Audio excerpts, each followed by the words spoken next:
Welcome to This Explainer. Today, we're diving into a topic that is, well, kind of an elephant in the room, the unspoken behavioral shifts of aging. If you've ever watched someone you love get older, you've definitely noticed it. Maybe it's this sudden, fierce stubbornness over their morning routine. Or maybe you find yourself listening to the exact same story at dinner over and over again. These new habits, they just sort of creep in, and honestly, nobody really talks about them openly. But today, we're going to break the whole shebang down. Now, our goal here isn't to criticize, not at all. We really want to understand these changes so we can figure out exactly how to maintain dignity, joy, and healthy relationships in our later years. So let's kick things off with a pretty massive question. Instead of viewing the frustrating changes in our aging loved ones as character flaws, what if we recognize them as early warning signs of deeper struggles? Aging is a completely natural process, right? It brings immense wisdom and life experience. But the challenges it introduces can slowly, almost invisibly, alter a person's behavior.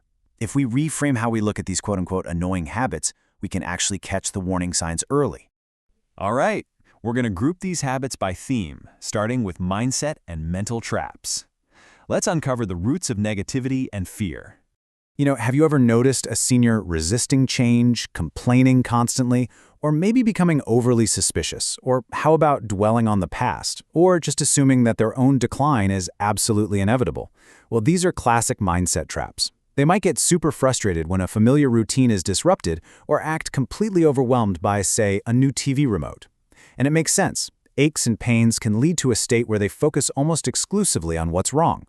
They might even start worrying excessively about being cheated or forgotten, which, as you can imagine, really damages relationships and spikes their stress levels. Now, here is a crucial reality check. What looks like stubborn negativity on the surface is, in reality, driven by fear and a loss of control. What most people don't realize is that these behaviors don't happen because someone just woke up and decided to be difficult. It's a completely understandable reaction to feeling a terrifying loss of control over their own life and health. Once you realize that this stubbornness is actually rooted in fear, wow, it completely changes how you respond to them. And that brings us to a really uplifting point from our source material. Gratitude can actually help reverse this pattern. Look, occasional complaints are totally normal, but constant negativity is going to push family and friends away. But actively practicing gratitude every day, just taking a few moments to appreciate the positive things, can gradually reverse that negativity, lift their mood, and dramatically improve those strained relationships. It's a real game changer. And getting stuck in the past, it totally stalls them out in the present. But our brains are incredibly adaptable.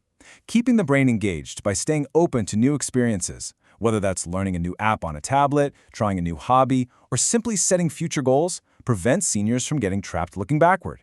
In fact, people who continue to participate in current activities report significantly greater life satisfaction. Moving on to our second theme, social and relational friction. We need to look at the hidden loneliness behind social withdrawal.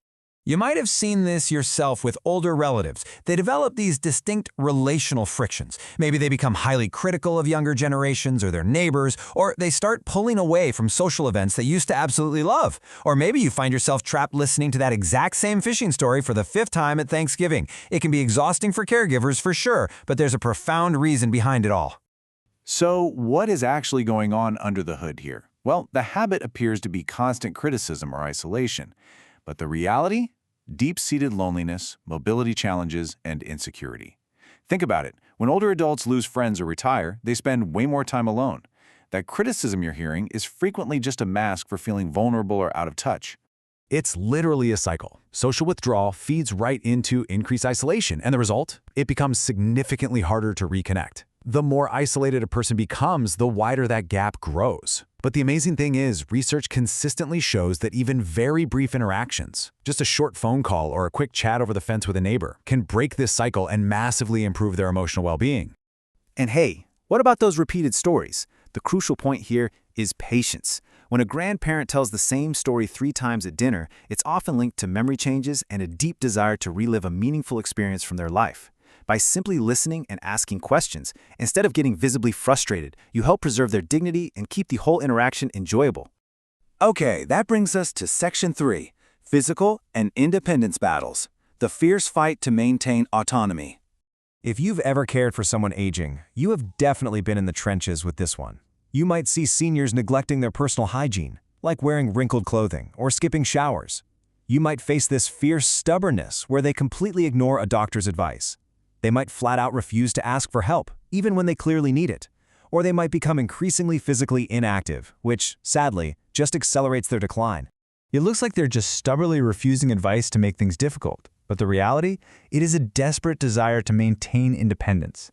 This is someone who spent decades being the one who cared for everyone else. Suddenly needing help feels like losing total control.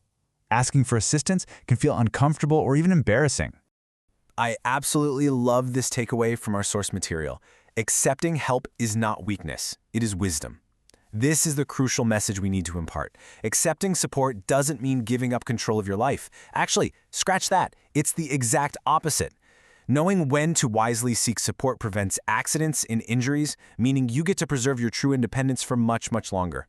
And look, to combat physical decline, we're not talking about running a marathon here. In fact, studies show even just 15 minutes of simple daily movement, like taking a short walk, doing some light stretching, or gardening, provides massive benefits for maintaining mobility and balance.